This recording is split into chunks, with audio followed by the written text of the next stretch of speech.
17 जनवरी को मुंबई पुलिस के पास एक कॉल आता है और कहा जाता है कि सैफ अली खान पर हमला करने वाले शख्स की शक्ल जैसा इंसान फॉकलैंड रोड गिरगांव में देखा गया है। पुलिस तत्काल प्रभाव से वहां पहुंचती है और जब उसे गिरफ्तार करके पूछताछ की जाती है तो पता चलता है कि ये जो शख्स है वो शख्स नहीं है जिसने सैफ अली खान पर हमला किया था। दरअसल इस लड़के का नाम शाहिद होता है और इसकी शक्ल भी उस लड़के से ही मैच कर रही थी, इसीलिए इसे उठाया गया। बाद में इसे छोड़ दिया जाता है।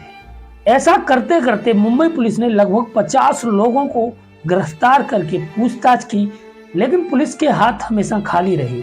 पुलिस की लगभग 35 टीमें सैफ अली खान पर हमला करने वाले शख्स को ढूंढ रही थी, लेकिन वो शख्स पकड़ में नहीं आ रहा था। फिर वो दिन होता है 19 जनवरी, जब इस शख्स को पकड़ा जाता है और ये अपना नाम बताता है विजय दास। जब इस इंसान को सख्ती से पूछा जाता है तो ये बताता है कि ये विजय दास नहीं बल्कि मोहम्मद शरीफुल इस्लाम है। पकड़े जाने के बाद पुलिस को इसने क्या कुछ बताया और कैसे ये घर में एंटर किया था, ये सारी कहानी समझने के लिए हमारे वीडियो में अंत तक रहें। चैनल पर नए हो तो चैनल को सब्सक्राइब कर दें। आइए इस घटना को विस्तार से समझते हैं। जैसा कि आप सभी जानते हैं कि 16 जनवरी को सैफ अली खान पर एक हमलावर ने 6 वार किए, जिसमें सैफ अली खान गंभीर रूप से घायल हो गई। दरअसल बात है 16 जनवरी के रात 2 बजे की, जब एक शख्स बांद्रा में स्थित सतगुरु शरण अपार्टमेंट में 12वें फ्लोर पर पहुंचता है और वहां उसे नहीं पता होता कि ये घर किसका है, उसमें प्रवेश कर जाता है। दरअसल ये शख्स चोरी के मकसद से आया था। जब ये बाथरूम में छिपता है जाके तो सैफ अली खान की मेड इसे देख लेती है। जब यह शख्स बाथरूम से बाहर आता है तो सैफ अली खान के छोटे लड़के यानी जेह की तरफ बढ़ रहा होता है, तभी एक मेड इसे रोकने का प्रयास करती है तो मेड की कलाई पर ये चाकू मार देता है। मेड भागकर यहाँ से सैफ अली खान के रूम की तरफ जाती है। जैसे ही इस घटना का सैफ अली खान को पता चलता है तो वो तुरंत इस शख्स की तरफ बढ़ते हैं, तो ये शख्स सैफ अली खान पर भी हमलावर हो जाता है और उस हमले में सैफ अली खान को 6 जगह चाकू लगती हैं, जिनमें एक गर्दन पर, 2 जगह हाथ पर लगता है और एक पीठ पर लगता है, जो रीढ़ की हड्डी के जस्ट बगल में होता है। जो चाकू होता है उसकी नोक सैफ अली खान की पीठ के अंदर ही रह जाती है। उसके बाद इस शख्स को एक कमरे में बंद कर दिया जाता है, लेकिन जब सैफ अली खान अपने परिवार को संभालते हैं, संभालने के बाद उस कमरे को खोलते हैं, तब वो देखते हैं कि वो चोर वहां नहीं था। उसके बाद सैफ अली खान को हॉस्पिटल ले जाया जाता है और हॉस्पिटल में उनकी सर्जरी होती है। दरअसल सैफ अली खान गंभीर रूप से घायल हो चुके थे इस हमले में। उसके बाद पूरी मुंबई ही नहीं बल्कि पूरा देश सैफ अली खान के हमलावर के बारे में जानना चाहता था कि कौन था और किस मकसद से आया था ये हमलावर। उसके बाद मुंबई पुलिस की 35 टीमें इस चोर को पकड़ने के लिए चारों तरफ फैल जाती हैं, लेकिन पुलिस के हाथ हर जगह से नाकामी लग रही थी।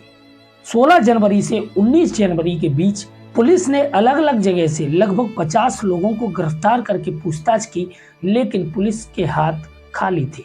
हर बार किसी न किसी शख्स को गिरफ्तार किया जाता और बाद में उसे छोड़ दिया जाता।